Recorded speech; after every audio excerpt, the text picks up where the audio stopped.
Yuk jadi bagian dari dakwah kami. Dukung operasional dakwah dan sosial kami, raih pahala amal jariah yang terus mengalir sampai hari kiamat. Assalamualaikum warahmatullahi wabarakatuh.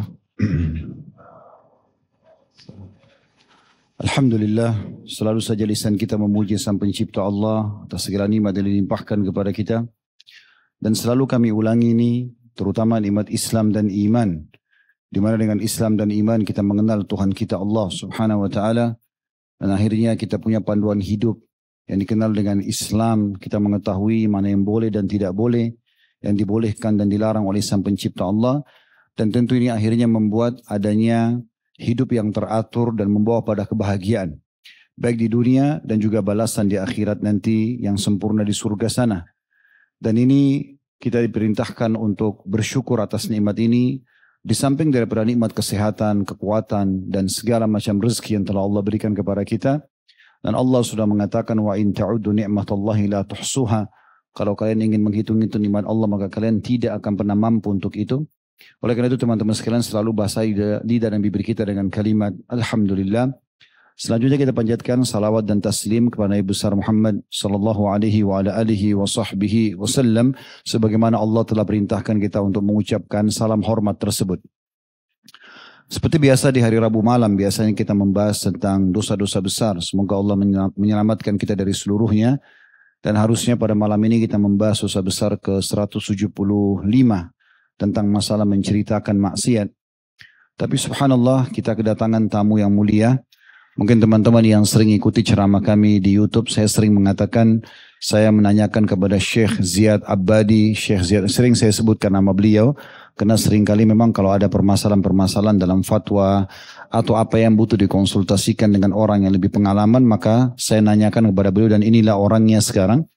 Kebetulan beliau lagi datang dari Amman dan mengisi acara untuk para duat di Jakarta beberapa waktu lalu, kemudian beliau juga sempat ke Jogja, dan akhirnya sekarang ada di Jakarta, dan besok insya Allah beliau akan kembali ke Amman lagi. Beliau adalah seorang profesor di bidang hadis, dan beliau lahir di tanggal dan bulan kemerdekaan kita 17 Agustus di 1970, dan beliau berumah tangga dan memiliki 7 orang anak. Serta beliau sekarang mengajar, fokusnya lebih banyak di Universitas Jordan di Amman, dan juga beliau sesekali terbang ke Saudi mengajar di Universitas Tabuk. Dan beliau banyak sekali mengisi pengajian-pengajian yang lain, daurah-daurah atau pesantren kilat. Di antaranya insya Allah hari Sabtu nanti ini beliau akan mengisi daurah di Markas Al-Albani. Dan perlu teman-teman tahu, kalau sudah sering dengar disahihkan hadis oleh Albani, itu adalah guru langsung beliau. Dan beliau murid langsungnya juga, ya, tentunya dari Syekh Albani rahimahullah. Dan beliau insya Allah akan mengisi daurah di Markas Al-Albani di Amman. Dan ini sudah 15 tahun beliau mengisi di sana. Di pengajian atau di daurah di sana untuk para dai-dai. Dan ini kesempatan emas saya melihat. Saya meminta beliau kalau bisa luangkan waktu untuk menyampaikan ceramah di tempat kita. Apalagi kita bisa mendengarkan langsung dari para ulama-ulama kita. Maka insya Allah malam ini beliau akan sampaikan tema dengan judul Rahasia Hati. Fali Syekh Hanna Fatahna.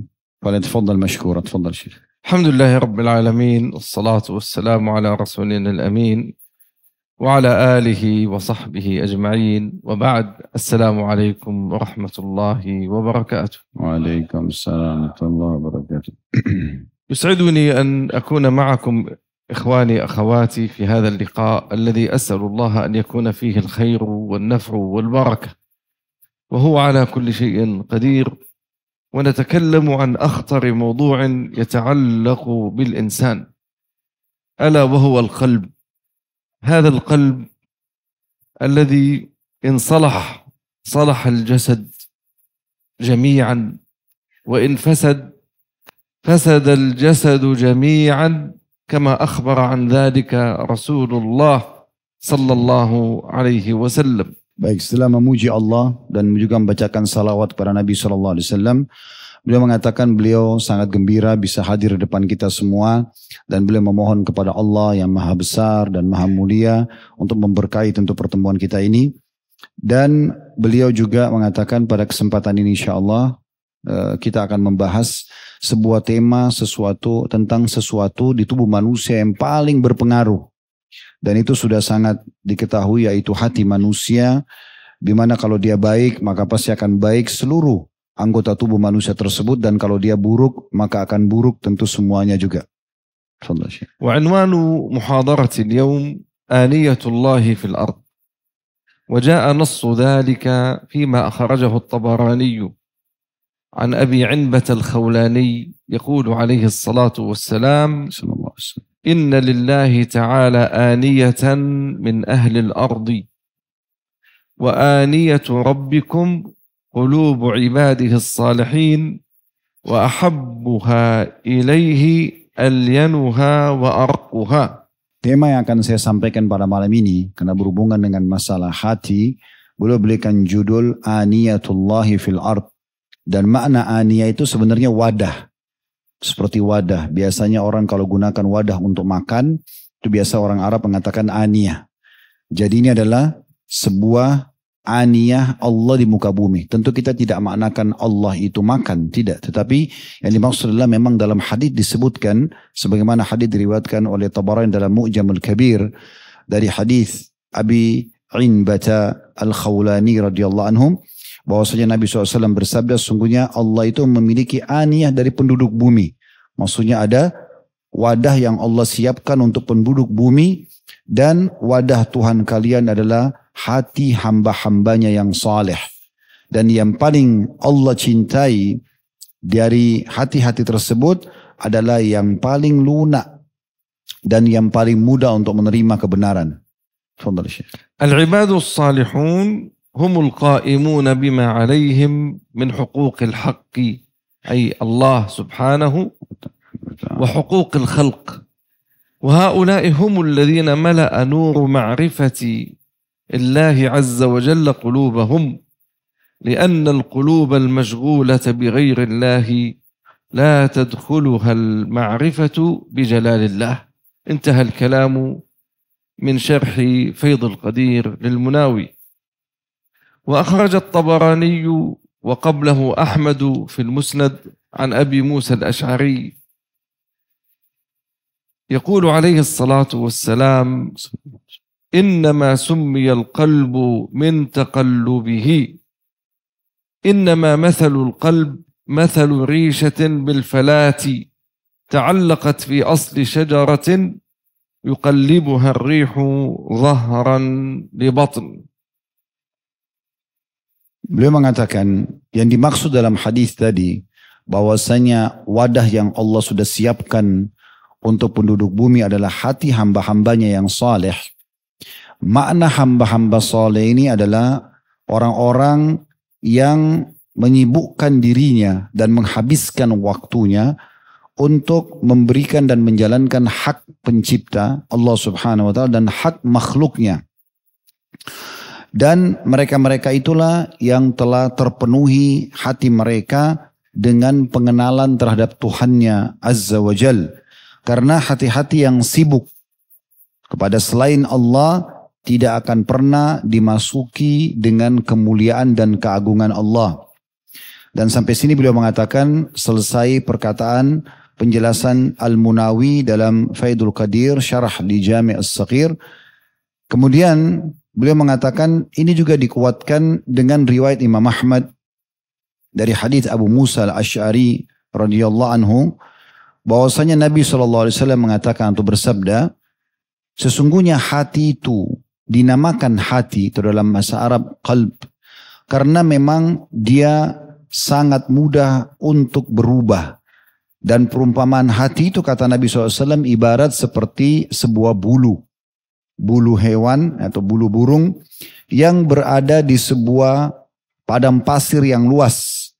Maka dia pun bergantung di atas sebuah dahan pohon yang angin bisa setiap saat membolak-balikkannya. مما يستفاد من هذا الحديث أنه يجب الحذر من تقلب القلب، فليس بينه وبين الكلب إلا التفخيم. الأمر الثاني معلوم سرعة حركة الريشة فقد استخفتها الريح. والأمر الثالث فمن أطاع من يغويه يقال استخفه، ويكون ذلك عند الجهل وعند عدم العلم. قال الله عز وجل: فاصبر إن وعد الله حق ولا يستخفنك الذين لا يوقنون. Beliau mengatakan dari hadis tadi yang kita baru bacakan tentang masalah Allah itu memiliki wadah di muka bumi dan wadah Tuhan kalian adalah hati hamba-hambanya yang saleh, dan yang paling Allah cinta adalah yang paling lunak, yang paling mudah menerima kebenaran. Yang pertama adalah wajibnya setiap jiwa berhati-hati sekali dari berbolak-baliknya hati. Karena perbedaan kalau dalam bahasa Arab antara tulisan al-qalb yang pakai qaf yang berarti hati dengan al-kalbu pakai kaf yang berarti anjing, itu hanya perbedaan tipis. Sehingga setiap orang harus berhati-hati. Kemudian yang kedua, juga dimaklumi sekali tentang masalah bagaimana kalau bulu itu, dari hadits ini digambarkan hati itu seperti bulu burung yang bisa mudah sekali karena ringan dibawa oleh angin. Maka perlu diketahui bahwasanya hati itu berarti seperti itu gambarannya. Sangat mudah sekali untuk berubah setiap saat. Sehingga setiap orang harus menjaganya. Dan yang ketiga yang bisa diambil pelajaran adalah siapa yang mentaati siapapun yang mengajaknya pada keburukan, maka pasti dia akan dihinakan. Dan Allah subhanahu wa ta'ala sudah mengingatkan dalam surah Ar-Rum ayat 60, Fasbir inna wa'dallahi haq. Bersabarlah hai Muhammad karena semua janji Allah itu benar.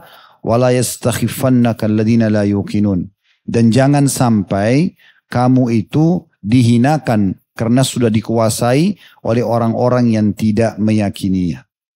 نعم. في هذا الحديث رد على بعض الفرق الباطلة حينما يقولون إن الطريق لا ينال بتعليم بل هو تطهير النفس من الصفات المذمومة أو تصفيتها أو انتظار الفتح من الله بعد ذلك، وانتظار الفتح بعد ذلك من الله. فالقلب إن لم يكن محضا بالعلم ترد عليه وساوس وخواطر تشوشه، فيتقلب ويتشبث بخيالات فاسدة، فيقضي عمره يتعبد ربا لا يعرفه ويتعبده بغير ما شرع، فأنى له الفلاح والنجاح. انتهى من كلام الإمام المناوي في فيض القدير. Beliau mengatakan diambil juga faedah dari hadis ini, jawaban terhadap sebagian kelompok yang menyimpang dari ajaran Islam yang benar, di mana mereka mengatakan bahwasanya jalan kebenaran itu tidak perlu ditempuh dengan menuntut ilmu atau melalui wahyu, tapi cukup seseorang itu dengan mensucikan dirinya dari sifat-sifat yang buruk, kemudian dia juga menunggu kemenangan datang dari Allah subhanahu wa ta'ala tanpa ilmu.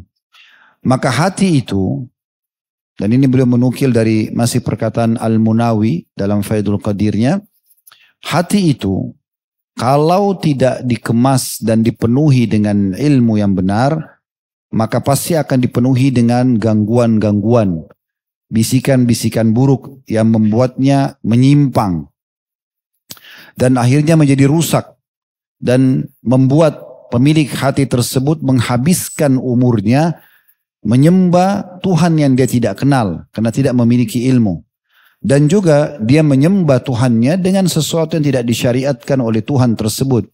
Maka dari mana dia bisa mendapatkan kemenangan dan juga keberhasilan. ومما جاء في القلب ما أخرجه الإمام أحمد في المسند والحاكم في المستدرك من حديث المقداد بن الأسود يقول عليه الصلاة والسلام: لقلب ابن آدم أشد انقلابا من القدر إذا استجمعت غليانا.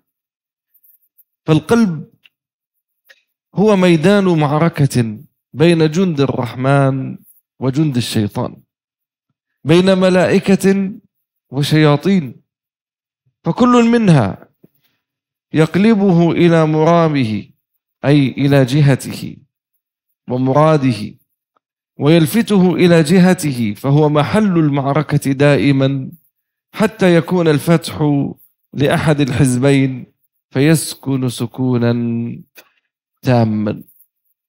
Beliau menukil juga hadis yang lain dari hadis Imam Ahmad dan juga Al-Hakim dalam kitab Mustadraknya dari seorang sahabat yang bernama Al-Miqdad ibn Aswad radhiyallahu anhu, di mana Nabi SAW bersabda, beliau mengatakan bahwasanya hati manusia atau anak Adam itu lebih mudah ya, untuk terlihat dan mendidih atau bergerak daripada mendidihnya air. Kita kalau lihat air mendidih biasanya ada luapan-luapan di atasnya, maka luapan itu begitu mudah dia datang pada saat lagi panas dan begitu mudah juga dia hilang pada saat sedang didinginkan.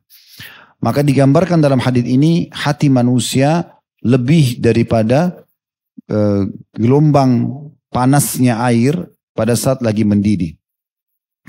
Maka beliau mengatakan penjelasan dari hadis ini adalah hati manusia itu seperti medan pertempuran antara tentara-tentara Allah, baik dari malaikat, baik dari orang-orang saleh, ya, yang coba untuk memasukkan keimanan dan ilmu dalam hati seseorang, atau tentara-tentara syaitan, antara para malaikat yang membisikkan kebaikan dengan antara syaitan-syaitan.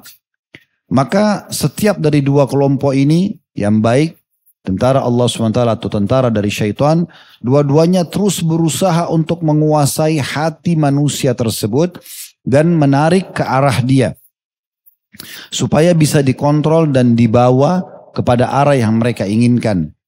Maka terus akan terjadi seperti itu sampai hati itu akan condong kepada salah satunya.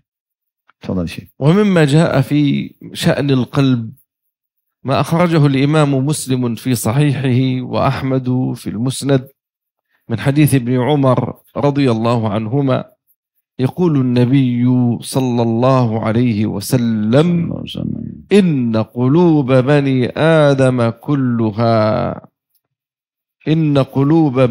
آدم كلها بين أصبعين من أصابع الرحمن كقلب واحد يصرفه كيف يشاء.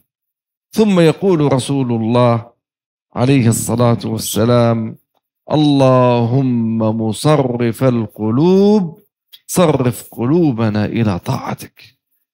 وهذا من أحاديث الصفات كما جاءت من غير تكييف ولا تشبيه.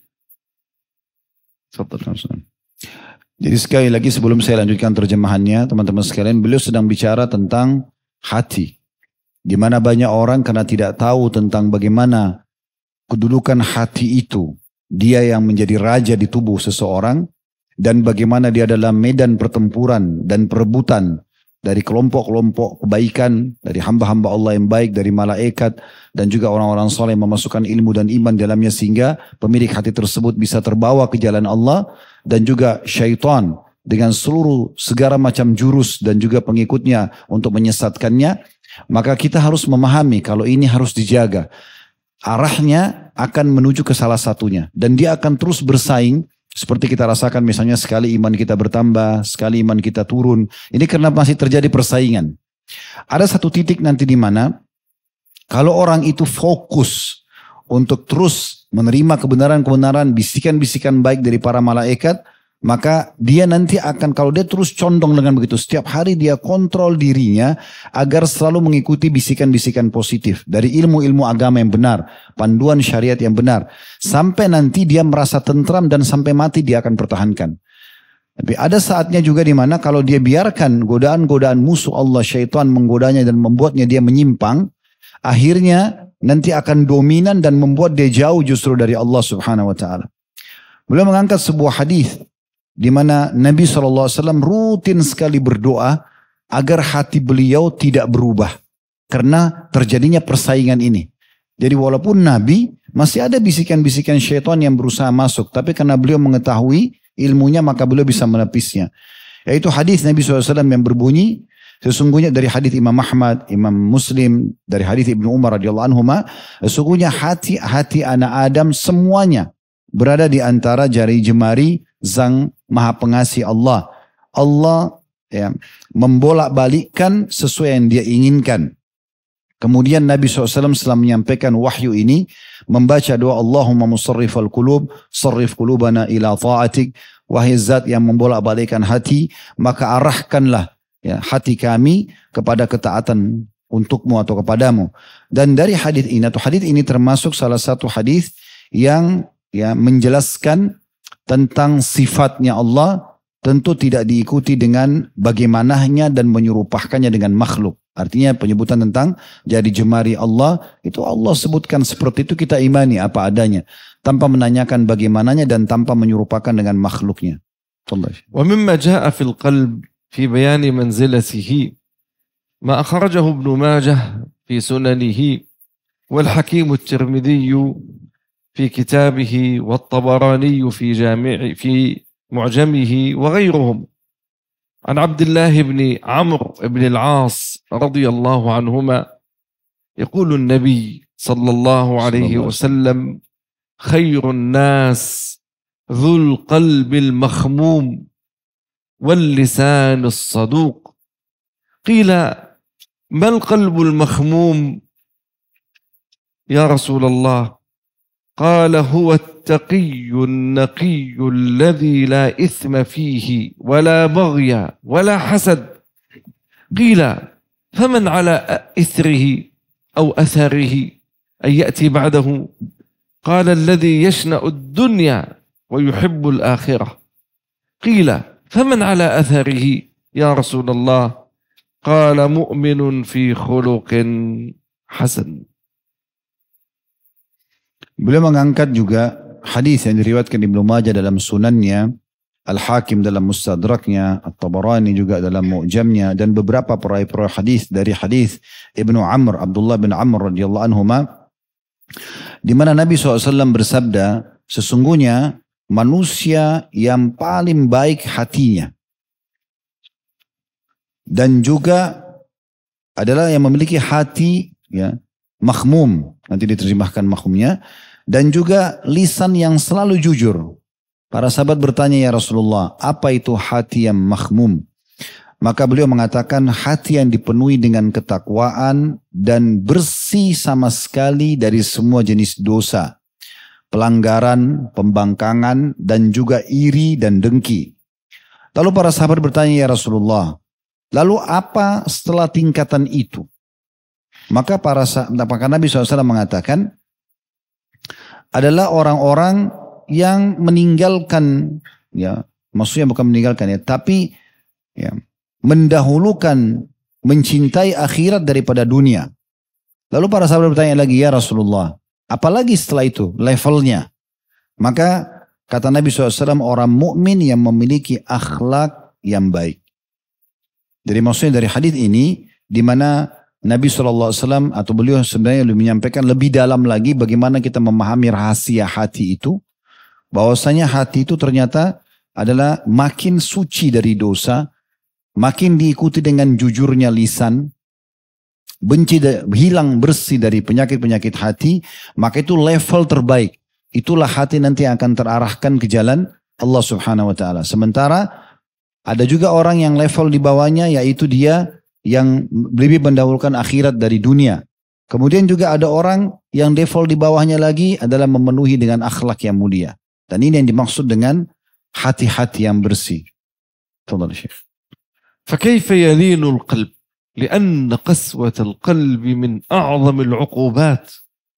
فأعظم عقوبة يعاقب الله بها عبده أن يعاقبه بقسوة القلب. كيف يلين القلب؟ أول ذلك أن تكثر من الاستغفار. والتوبة والدعاء والذكر. قال الله سبحانه: الذين آمنوا وتطمئن قلوبهم بذكر الله ألا بذكر الله تطمئن القلوب. الذين آمنوا وتطمئن قلوبهم بذكر الله. يطمئن قلب المؤمن بذكره سبحانه. وأخرج مسلم في صحيحه عن الأغر المزني يقول عليه الصلاة والسلام: إنه ليغان على قلبي، أي أسهو في بعض الفترات، وإني لأستغفر الله في اليوم 100 مرة. Beliau sekarang masuk ke sebuah subjudul yang ingin lebih dalam lagi dibahas. Bagaimana caranya agar hati-hati kita ini bisa lunak. Sebagaimana kembali ke hadis pertama tadi bahasan, kalau Allah itu memiliki wadah di muka bumi dan wadahnya adalah hati hamba-hambanya yang soleh, dan yang paling Allah cinta adalah yang paling lunak. Bagaimana bisa lunak dan mudah untuk menerima kebenaran-kebenaran tersebut, sehingga akhirnya kita lebih gampang menerima perintah Allah, meninggalkan larangan. Kan kita orang yang paling di depan dalam mengerjakan ketaatan, meninggalkan kemaksiatan. Maka beliau mengatakan yang paling pertama adalah memperbanyak istighfar dan taubat. Doa. Ya. Ini adalah nomor 1. Di mana orang selalu saja memohon maaf dengan Tuhannya, selalu saja kembali kepada Tuhannya, selalu saja bermunajat dan berdoa. Sebagaimana Allah Subhanahu wa taala sebutkan dalam surah Ar-Ra'd, surah nomor 13 ayat 28. Tadi ayat yang beliau baca, alladzina amanu wa tatma'innu qulubuhum bi dzikrillah ala bi dzikrillah tatma'innul qulub. Orang-orang yang beriman itu hati-hati mereka selalu tenang. Tenang dengan apa? Dengan zikir kepada Allah. Dan bukankah dengan zikir Allah hati itu akan tenang? Ayat ini dikuatkan dengan sebuah hadis yang diriwayatkan oleh Imam Muslim dari Al-Aqar Al-Muzani radhiyallahu anhu. Beliau mengatakan bahwasanya Rasulullah SAW bersabda, sesungguhnya terkadang hatiku lalai dari zikir kepada Allah, maka aku mengisinya dengan istighfar dalam sehari sampai 100 kali. Di sini bukan berarti Nabi SAW lalai atau berbuat dosa, tidak. Terkadang mungkin ada kosong, orang diam atau ada aktivitas duniawi. Akhirnya beliau merasa waktu-waktu kosong itu sayang sekali. Maka beliau isi pada saat mengingat dengan beristighfar kepada Allah Subhanahu wa ta'ala. مما يلين القلب أن تمسح رأس اليتيم وأن تطعم المسكين. جاء ذلك في حديث أخرجه أحمد في المسند والطبراني في الكبير من حديث أبي الدرداء رضي الله عنه يقول عليه الصلاة والسلام: أتحب أن يلين قلبك وتدرك حاجتك؟ ارحم اليتيم وامسح رأسه وأطعمه من طعامك يلن قلبك وتدرك حاجتك. وجاء في مسند الإمام أحمد من حديث أبي هريرة رضي الله عنه يقول عليه الصلاة والسلام: إن أردت أن يلين قلبك فأطعم المسكين وامسح رأس اليتيم. Poin yang kedua yang bisa melunakkan hati seseorang, yaitu bagaimana seseorang mengusap kepala anak yatim dan memberikan makan orang-orang miskin. Jadi ini adalah aplikasi berbuat baik dengan sama manusia, tapi difokuskan kepada anak-anak yatim. Dan perlu saya tambahkan sebagai terjemah, dan saya juga perlu sampaikan, terjemahan saya mungkin tidak ada terlihat teman-teman sekalian. Kapan ada bahasa-bahasa yang perlu disampaikan agar mudah difahami, maka saya coba menyampaikan itu. Jadi anak yatim adalah orang-orang atau manusia yang meninggal ayahnya. Kalau meninggal ibu tidak dikatakan yatim. Dan itu berlaku hukumnya sampai dia balik saja. Setelah balik tidak dikatakan yatim lagi. Jadi nggak boleh ada kakek-kakek, nenek-nenek ngaku yatim. Ya. Jadi ini mengusap kepala anak yatim, maksudnya anak yang meninggal ayahnya, laki-laki atau perempuan tapi meninggal ayahnya dan dia belum balik, serta memberikan makan orang miskin. Beranjak daripada hadis riwayat Ahmad dalam musnadnya, At-Tabarain dalam kitab Al-Mu'jam Al-Kabirnya, dari hadis Abi Darda radhiyallahu anhu, di mana Nabi SAW bersabda kepada beliau, kepada Abu Darda, apakah engkau mau agar hatimu lunak dan seluruh hajatmu dipenuhi oleh Allah? Maka tanda tanya, tentu sebelum Abu Darda menjawab mengatakan iya, Nabi sudah memberikan solusinya. Kasihanilah anak yatim dan usaplah kepala-kepala mereka, serta berikanlah mereka dari makanan yang kamu makan. Maka tentu hatimu akan lunak, serta juga hajat-hajatmu akan terpenuhi. Di dalam riwayat Imam Ahmad dari hadis Abu Hurairah juga, hadis yang lain, di mana Nabi SAW bersabda, kalau seandainya engkau ingin hatimu menjadi lunak, maka berilah makan orang-orang miskin dan usaplah kepalanya anak-anak yatim. Tafadhal Syekh. ومما يلين القلب زيارة القبور، زيارة الموتى، كما أخرج أحمد في المسند والحاكم في المستدرك من حديث أنس رضي الله عنه يقول عليه الصلاة والسلام: كنت نهيتكم عن زيارة القبور ألا فزوروها فإنها ترق القلب وتدمع العين وتذكر الآخرة ولا تقولوا هجرا. Di antara yang bisa melunakkan hati yang ketiga, kalau tadi kan yang pertama istighfar dan taubat, doa, kemudian yang kedua tadi adalah mengusap kepala anak yatim dan memberi makan orang miskin. Yang ketiga adalah banyak menziarahi kubur. Menziarahi kubur. Ya. Ini saya tambahan dari saya sekarang, kalau ziarah kubur bisa masuk ke dalamnya. Kalau orang ziarah misalnya kubur orang tuanya, atau mungkin dari depan pintu pagarnya pun bisa dianggap ziarah kubur. Karena Nabi SAW pernah ziarah Baqi dengan dari depan pintu kuburan. Dari hadis ya, yang masyhur, hadis riwayat Imam Ahmad dan juga Al-Hakim dalam kitab Mustadrak, hadis Anas radhiyallahu anhu, Nabi SAW mengatakan, dahulu, maksudnya di Mekah, fase Mekah, pernah aku melarang kalian ziarah kubur. Sekarang setelah fase Madinah sudah mulai banyak kuburan muslimin, maka ziarailah. Apa tujuannya? Karena sungguhnya ziarah kubur bisa melunakkan hati. Ini saksi bahasan kita. Dan juga membuat mata menangis, serta mengingatkan akhirat. Tapi ingatlah, kalau lagi ziarah kubur, jangan pernah ucapkan kata-kata yang tidak bermanfaat atau kata-kata kotor. Jadi kalau ke kuburan, ucapkan yang baik. Baik untuk si mayit ataupun untuk kita sendiri. Fadhal Syekh. ومما يلين القلب اتباع الجنائز وذكر الموت وعيادة المريض. جاء نص ذلك في حديث رسول الله صلى الله عليه وسلم فيما أخرجه أحمد في المسند وابن حبان في صحيحه من حديث أبي سعيد الخدري: عودوا المريض واتبعوا الجنائز تذكركم الآخرة. Di antara poin selanjutnya yang keempat adalah yang bisa melunakkan hati, seringnya seseorang itu menjenguk orang sakit, mengantar jenazah, ya, dan juga mengingat kematian.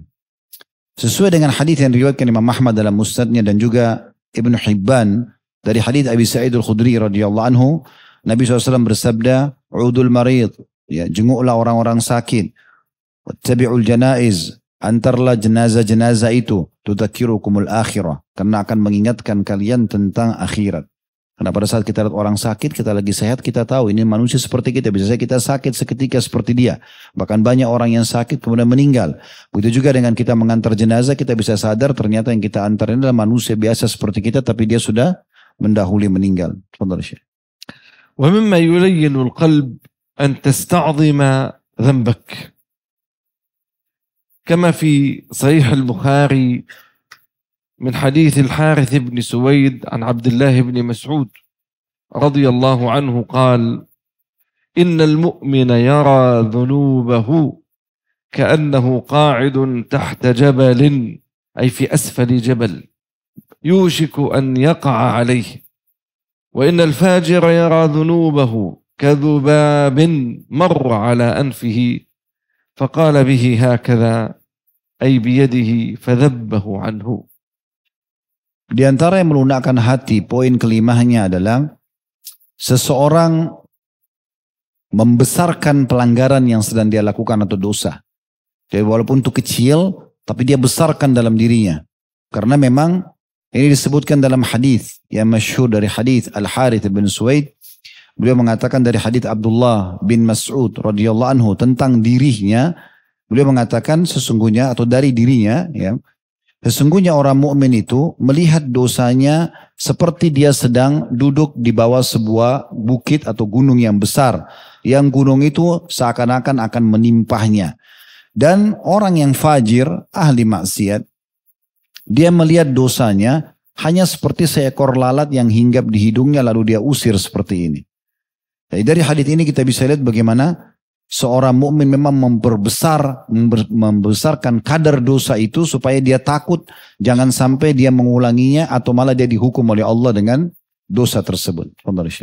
ومما يلين القلب أن يستحيي المؤمن من الله حق الحياء كما أخرج أحمد في مسنده والترمذي في جامعه والحاكم في مستدركه عن ابن مسعود قال عليه الصلاة والسلام استحيوا من الله حق الحياء من استحيا من الله حق الحياء فليحفظ الرأس وما وعى وليحفظ البطن وما حوى وليذكر الموت والبلى ومن أراد الآخرة ترك زينة الحياة الدنيا فمن فعل ذلك فقد استحيا من الله حق الحياء.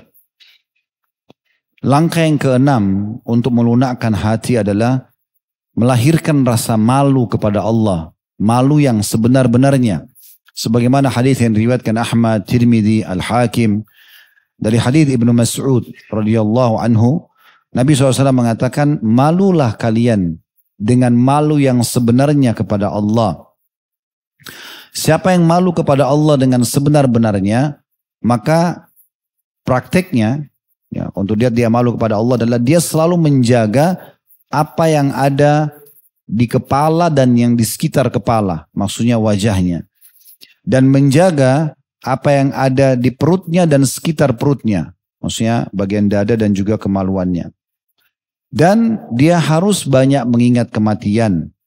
Dan siapa yang menginginkan akhirat, dia rindu dengan akhirat, maka dia akan mengurangi atau meninggalkan dunia ini. Dalam arti kata, tidak beli-belian dalam dunia ini. Dan siapa yang mengerjakan itu, maka dia telah malu kepada Allah dengan malu yang sebenarnya. Nah, يستفاد من هذا الحديث أولا حفظ نفسه عن جميع ما لا يرضاه الله من قول أو فعل. ثانيا أن يحفظ الرأس بكل ما فيه من ذلك أن يتنزه عن الشرك فلا يسجد لغير الله ولا يرفع رأسه تكبرا للناس. أمر ثان أن يحفظ اللسان من قول وما يتبعه. أمر آخر أن تحفظ العين وما تعيه من النظر. أمر آخر أن تحفظ العقل وما يعيه من كل شيء. أمر آخر أن تحفظ السمع وما تعيه فما تسمع إلا خيرا. ثم مما يستفاد من هذا الحديث أن تحفظ البطن وما حوى عن أكل الحرام وفعل الحرام ويشمل القلب والمعدة والفرج. وأخيرا مما يستفاد من هذا الحديث أن تذكر الموت وما يؤول إليه الإنسان بعد موته بعد ذلك فستهمه آخرته. Di poin yang keenam tentang masalah tadi bagaimana melunakkan hati, setelah menyebutkan hadis Nabi SAW bahwasanya malulah kalian kepada Allah dengan malu yang sebenar-benarnya, dan siapa yang mau menunjukkan kalau dia malu kepada Allah dengan sebenar-benarnya, yaitu dengan cara menjaga kepalanya dan apa yang di sekitar kepala, perut dengan apa yang di sekitar perut, dan dia memperbanyak mengingat kematian. Dan siapa yang menginginkan dunia, siapa yang menginginkan akhirat, maka dia akan mengurangi dari urusan dunianya. Siapa yang mengerjakan, maka dia telah malu kepada Allah dengan malu yang sebenarnya. Dari hadis ini diambil faedah cukup banyak. Di antaranya beliau mengatakan adalah yang pertama, harusnya setiap orang menjaga dirinya sendiri dari apapun yang Allah sebagai Tuhan kita tidak ridhoi, baik dari perbuatan ataupun perkataan. Ini yang pertama diambil dari hadis. Yang kedua, setiap mukmin muslim harus menjaga kepalanya dan apapun yang ada di sekitar kepala. Di antaranya adalah pola fikir, di mana dia berusaha untuk menjauhkan fikirannya dari perbuatan syirik kepada Allah Subhanahu wa taala. Dia tidak gunakan kepalanya untuk sujud kepada selain Allah. Juga dia tidak gunakan kepala ini untuk sombong di hadapan manusia dengan menganggap remeh orang. Juga masuk dalam masalah ini, masih faedah yang kedua tentang masalah menjaga kepala dan sekitarnya adalah menjaga lisannya, karena ini masih bagian dari kepala, dan apapun yang berhubungan dengan ucapan yang terucapkan lisan tersebut. Masuk dalam poin ini juga menjaga penglihatan mata dari pandangan-pandangan yang tidak dibolehkan. Masuk dalam poin ini menjaga akal sehingga dia hanya berpikir hal-hal yang baik, menjaga pendengaran dan apapun yang akan didengar nantinya hanya pada hal-hal yang dibolehkan saja. Ini faedah yang kedua. Faedah yang ketiga dari hadis adalah potongan hadis tentang dianjurkannya menjaga perut dan yang di sekitarnya. Maka di poin ini adalah seorang muslim harusnya memperhatikan makanan, menjaga diri dari makanan haram, perbuatan haram, dan masuk dalamnya adalah menjaga kualitas hatinya, perutnya, dan juga kemaluannya. Tidak diisi kecuali kepada hal-hal yang baik saja. Kemudian juga diambil pelajaran dari hadis yang keempat adalah tentang masalah pentingnya setiap muslim mengingat kematian dan juga apapun yang bisa membuat orang mukmin itu mengingat akhiratnya. Tafadhal Syekh.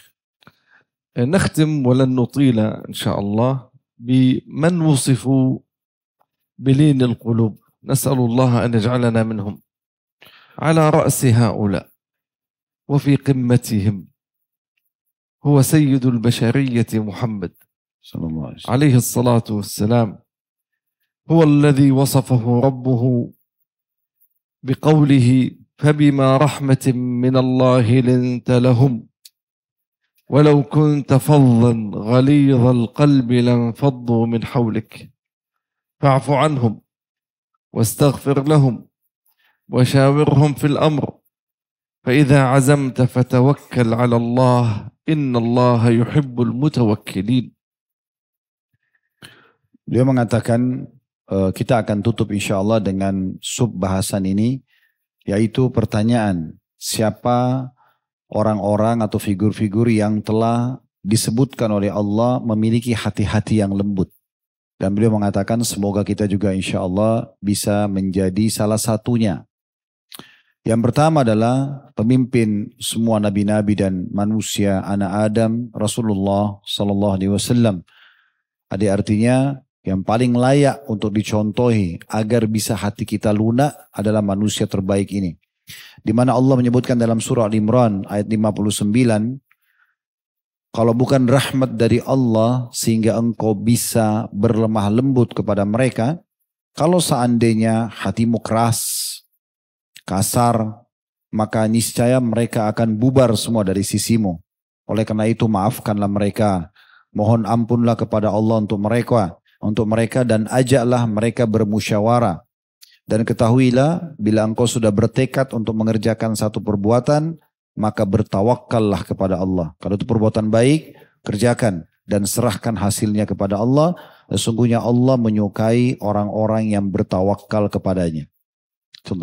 وممن وصف بلين القلب هو أفضل هذه الأمة بعد نبيها عليه الصلاة والسلام، إنه أبو بكر الصديق. جاء ذلك في حديث أبي يعلى في مسنده من حديث ابن عمر رضي الله عنهما قال عليه الصلاة والسلام أرأف أمتي بأمتي أبو بكر وأشدهم في دين الله عمر وأصدقهم حياء عثمان وأقضاهم علي وأفرضهم زيد بن ثابت وأقرأهم أبي وأعلمهم بالحلال والحرام معاذ بن جبل ألا وإن لكل أمة أمينا وأمين هذه الأمة أبو عبيدة ابن الجراح.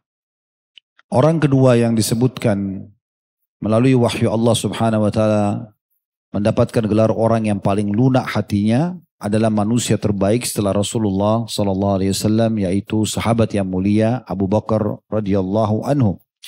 Sesuai dengan hadis yang diriwayatkan oleh atau dinukil oleh Abu Ya'la dalam musnadnya dari hadis Ibnu Umar radhiyallahu anhuma yang berbunyi terjemahannya, sesungguhnya orang yang paling lembut, yang paling penuh dengan kasih sayang hatinya dari umatku untuk umatku yaitu Abu Bakar.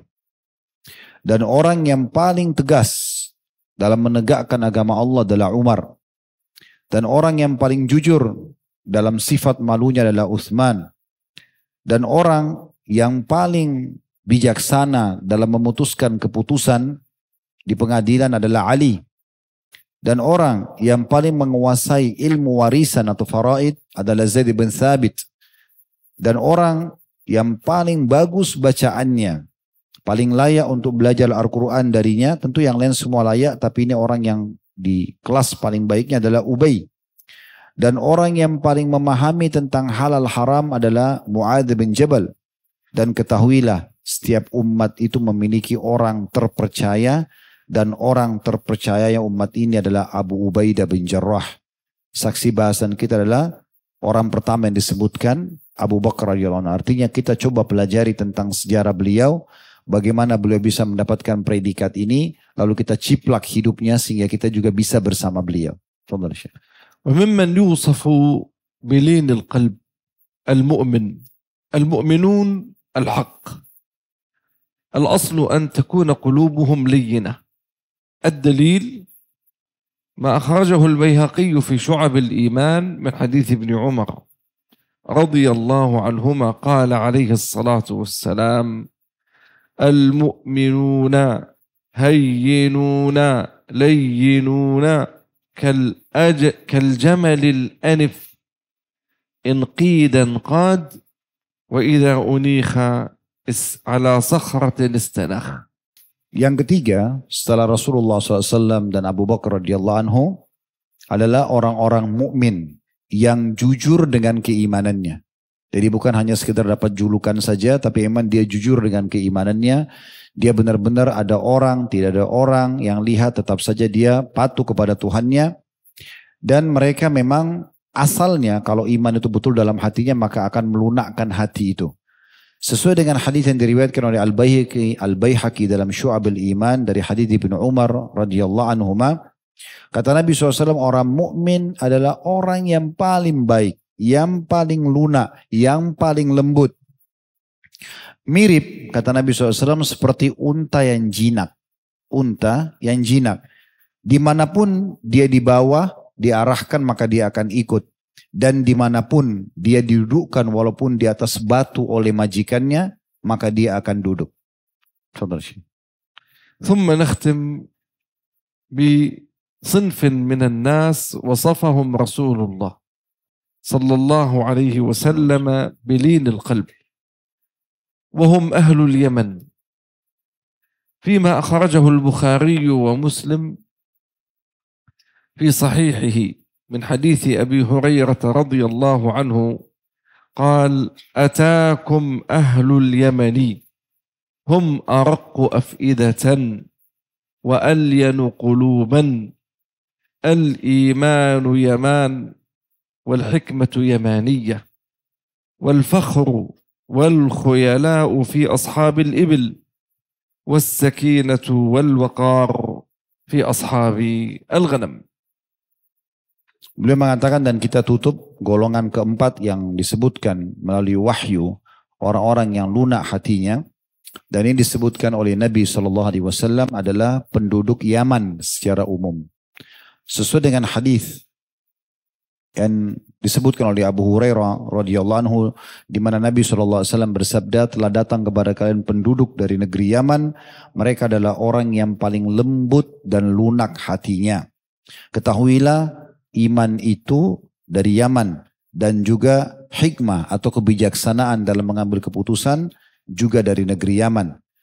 Kesombongan dan berbangga-bangga seringnya muncul kepada pemilik unta, dan juga ketenangan serta ketentraman ya, dalam mengambil keputusan itu berada pada pemilik kambing atau domba.